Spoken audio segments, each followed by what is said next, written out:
Pada masa itu, ketika jumlah murid makin bertambah, timbullah sungut-sungut di antara orang-orang Yahudi yang berbahasa Yunani terhadap orang-orang Ibrani, karena pembagian kepada janda-janda mereka diabaikan dalam pelayanan sehari-hari.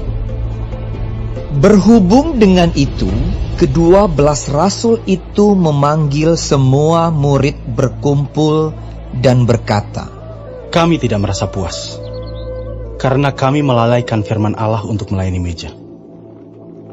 Karena itu saudara-saudara, pilihlah 7 orang dari antaramu, yang terkenal baik, dan yang penuh roh dan hikmat, supaya kami mengangkat mereka untuk tugas itu, dan supaya kami sendiri dapat memusatkan pikiran dalam doa dan pelayanan firman."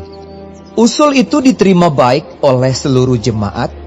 Lalu mereka memilih Stefanus, seorang yang penuh iman dan Roh Kudus, dan Filipus, Prochorus, Nikanor, Timon, Parmenas, dan Nikolaus, seorang penganut agama Yahudi dari Antioquia. Mereka itu dihadapkan kepada rasul-rasul.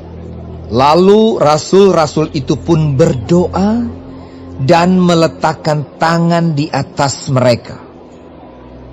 Firman Allah makin tersebar dan jumlah murid di Yerusalem makin bertambah banyak. Juga sejumlah besar imam menyerahkan diri dan percaya. Dan Stefanus yang penuh dengan karunia dan kuasa mengadakan mujizat-mujizat dan tanda-tanda di antara orang banyak. Tetapi tampillah beberapa orang dari jemaat Yahudi yang disebut jemaat orang Libertini. Anggota-anggota jemaat itu adalah orang-orang dari Kirene dan dari Alexandria, bersama dengan beberapa orang Yahudi dari Kilikia dan dari Asia. Orang-orang itu bersoal jawab dengan Stefanus. Tetapi mereka tidak sanggup melawan hikmatnya dan roh yang mendorong dia berbicara. Lalu mereka menghasut beberapa orang untuk mengatakan, "Kami telah mendengar dia mengucapkan kata-kata hujat terhadap Musa dan Allah." Dengan jalan demikian mereka mengadakan suatu gerakan di antara orang banyak serta tua-tua dan ahli-ahli Taurat. Mereka menyergap Stefanus, menyeretnya dan membawanya ke hadapan mahkamah agama.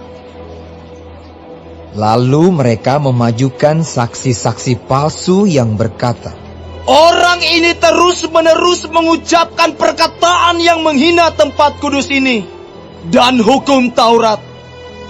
Sebab kami telah mendengar dia mengatakan bahwa Yesus orang Nazaret itu akan merubuhkan tempat ini dan mengubah adat istiadat yang diwariskan oleh Musa kepada kita." Semua orang yang duduk dalam sidang mahkamah agama itu menatap Stefanus. Lalu mereka melihat muka Stefanus sama seperti muka seorang malaikat.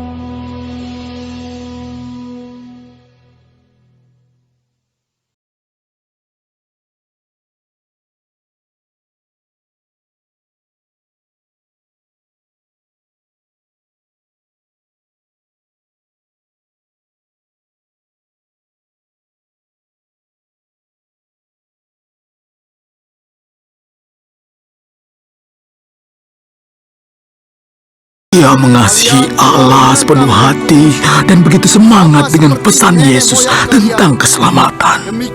Stefanus menjelaskan Yesus adalah penggenapan janji Allah, korban yang sempurna, jauh lebih baik daripada lembu domba yang dipakai untuk pengorbanan.